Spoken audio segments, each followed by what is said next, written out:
Morning everyone, कैसे हैं आप सब। Welcome back to my channel.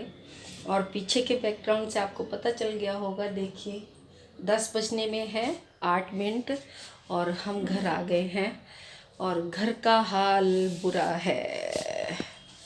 सब कुछ इधर उधर बिखरा पड़ा है। सारा घर समेटना है और ठीक करना है। बस फिर स्कूल में नहीं उतरी थी, मैं स्कूल में नहीं जा पाई क्योंकि लेट हो गए थे कल हम सरोजनी नगर से आते आते। और लेट की वजह से फिर हम वहाँ से सीधे भी नहीं आए। फिर हम घर गए और घर से फिर हम बड़ौत आए हैं आज।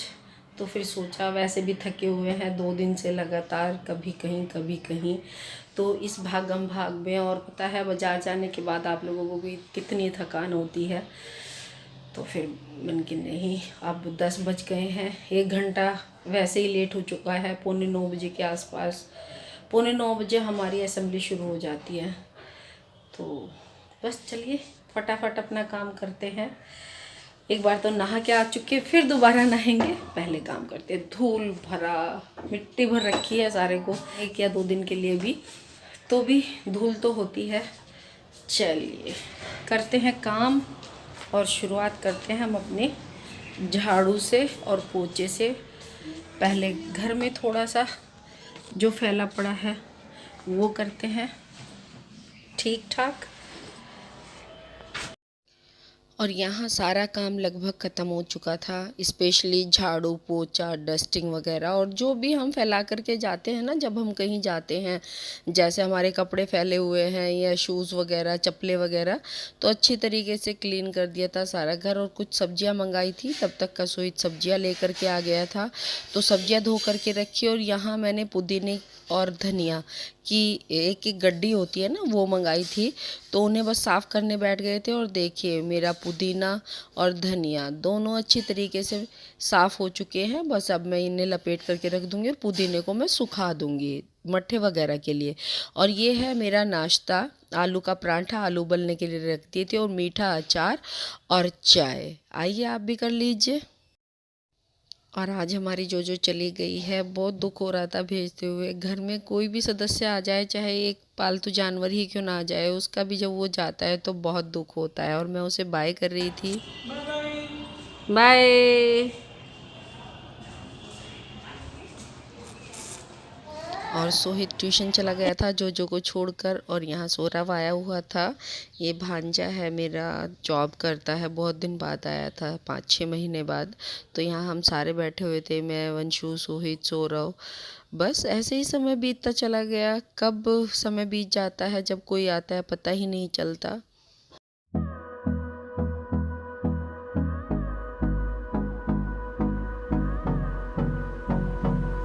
और ये है शाम का टाइम, खाना वाना खा करके बस फिर लेट गए थे। उसके बाद शाम को सोचा चलो अपने कपड़े लगा लेते हैं, क्योंकि आ करके मशीन तो नहीं लगाई थी, बाकी कपड़े तो मशीन में डाल दिए थे मैंने। और ये जो भी कपड़े थे जो मेरे धुल करके मैं जब गई थी, उससे जाने से पहले मैंने धो के एक बार बेड पे लगा दिए थे, अंदर ही बेड में। तो वो वाले कपड़े मैं सारे बैग में इकट्ठा करके रखती हूँ हमेशा। गर्मियों के कपड़े मैं निकाल देती हूँ बैग में से, और जो सर्दी के कपड़े होते हैं वो रख देती हूँ। फिर इसी तरीके से नेक्स्ट सीजन में करती हूँ मैं। तो यहाँ सारे कपड़े मैं अंदर रख दूँगी।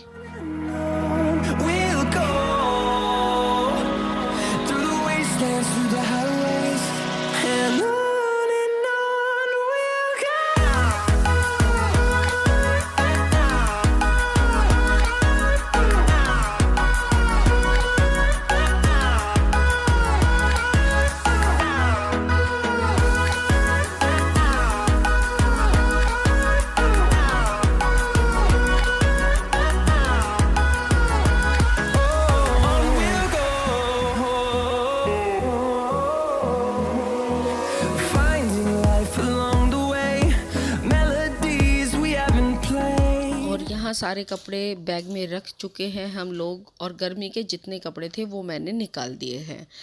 तो बेड बंद हो गया, अपना बेड को ठीक कर देंगे। और अब चलते हैं दूसरी तरफ, यानी कि जो मेरे नए कपड़े हैं, कुछ जो एकदम बिल्कुल न्यू होते हैं, तो उनको ना सब कपड़ों के साथ में बैग में रखने में नहीं लगता, मुझे अच्छा नहीं लगता। तो मैं यहाँ पे ये सूटकेस जो है वो है हस्बैंड का, तो उनके कुछ कपड़े तो मैं ऑलरेडी पहले ही दे चुकी हूँ, बाहर दे देती थी मैं भैया को या किसी को जिसको भी ज़रूरत होती थी।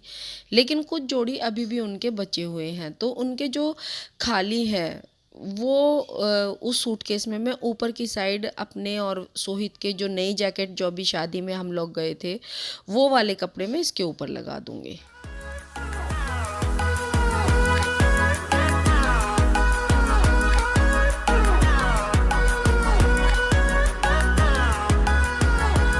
And we'll grow in number, fueled by them to see the horizon, turn us to thousands.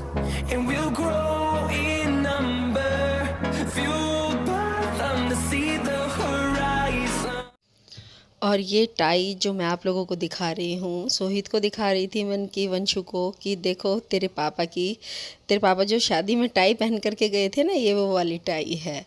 तो बच्चे खुश हो रहे थे देख करके। And on we'll go, through the wastelands, through the highways, and on we'll go. सारे सर्दी के कपड़े रख दिए हैं उठा करके। अभी भी कुछ कपड़े यहाँ पे हैं, ये जो मैंने अभी भी अपनी अलमारी से निकाले थे, वो कपड़े मेरे थोड़े से बाकी हैं। उन्हें रखूँगी कल स्कूल से आने के बाद लगाऊंगी, क्योंकि कई सारी चीज़ें ऐसी होती हैं जिन्हें अलग अलग जगहों पर लगाना पड़ता है, यानी कि उनकी ज़रूरतें अलग अलग होती हैं। ये कपड़े ऐसे ही वाले हैं तो इन्हें कल रखूँगी, ये रखे रहेंगे, क्योंकि वही है सुबह जब जाना है, नहीं तो सुबह घर होती तो फिर मैं रख लेती। और अब मेरा उधर वाले कमरे का सारा काम ख़त्म हो गया, चलिए उधर चलते हैं।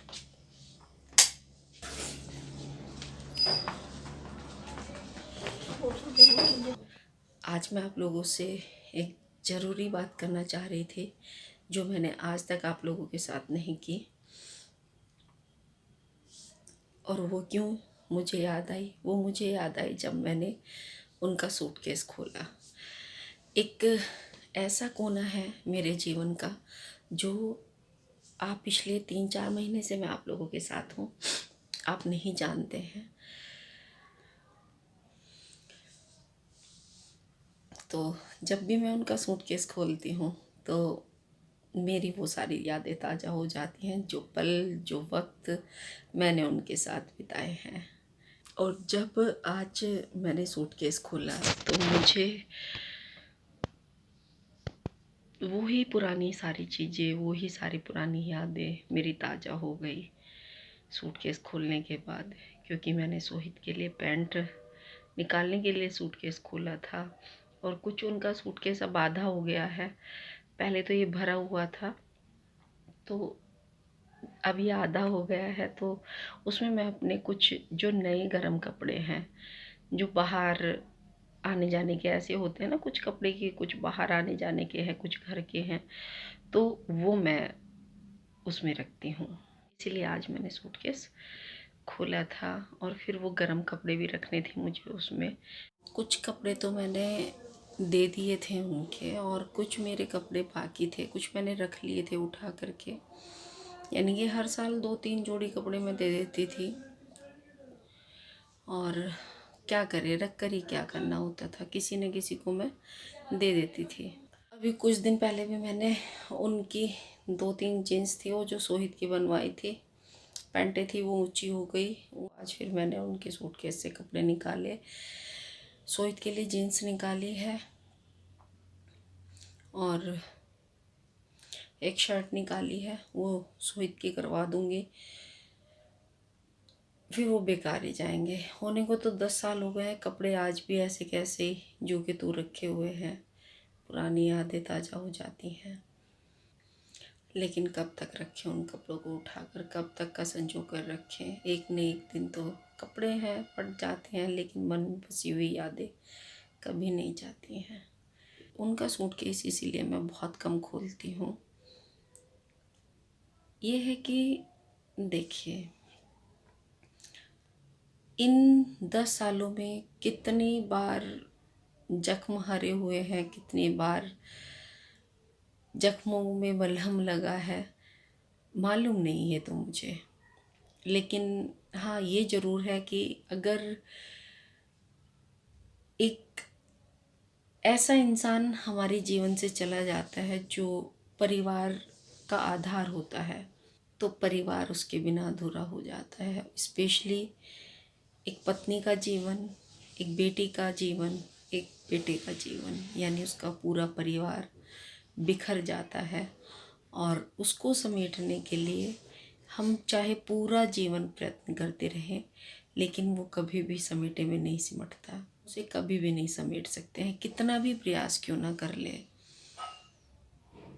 जो लोग मेरी इस बात से सहमत हैं, जिन लोगों को इस तरह की, भगवान ना करे किसी के सामने ऐसी परिस्थिति आए, लेकिन जब मेरे सामने ये सारी चीज़ें आई थी तो मुझे लगभग 2 साल लग गए थे अपने आप को समेटने में। खैर धीरे धीरे समेटा, सब कुछ हुआ, जीवन धीरे धीरे चलने लगा। लेकिन आज इतने साल बीत जाने के बाद भी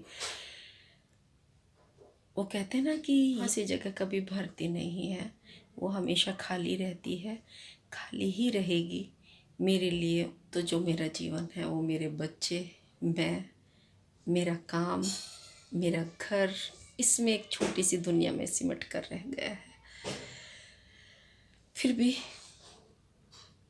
बच्चों के सामने मैं ये कुछ नहीं कहती, क्योंकि बच्चे परेशान होते हैं। अभी भी जब मैं सूटकेस खोल के बैठी थी तो वंशिका परेशान हो गई थी, सोहित भी परेशान हो गया था। सोहित फिर भी छोटा है इतना, मतलब उसने अपने पापा को कभी करीब से नहीं देखा। वंशु ने अपने पापा को करीब से देखा है, खेली है, कूदी है, उनके साथ रही है, लेकिन सोहित नहीं कर पाया ये। वो बहुत छोटा था, वो 5 साल का था, और इतनी छोटी उम्र में बच्चा नहीं समझता इन सब चीज़ों को, याद भी नहीं होती है तो उन्हें उसे याद, लेकिन बहुत थोड़ी बहुत हल्की फुल्की याद है। सारे कपड़े हो गए पैक, सर्दी वाले।